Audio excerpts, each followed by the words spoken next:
சொல்ல வேண்டாம்னு நினைச்சிட்டு இருந்தேன். ஆனா இந்த கேள்விகளை பார்த்தோன்னே சொல்ல வேண்டாம்னு நினைச்சதை சொல்லிட்டேன். உண்மைகள் சொல்லப்பட்டுதான் தீர வேண்டும், என்றாவது ஒரு நாள் வெளிவந்துதான் தீர வேண்டும்.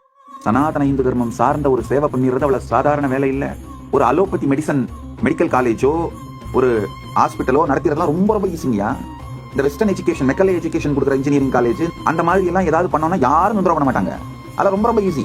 ஆனா சனாதன இந்து தர்மம் சார்ந்த இந்த நான்மறை அறங்கள் ஓங்கிறதுக்கு ஏதாவது பண்ணி பாருங்க, அப்புறம் தெரியும் எத்தனை சட்ட சிக்கல், சட்ட போராட்டம், கொடுமைகள், சமூக பிரச்சனைகள், சட்ட பிரச்சனைகள் உங்க மேல திணிக்கப்படுதுங்கிறத பாப்பீங்க.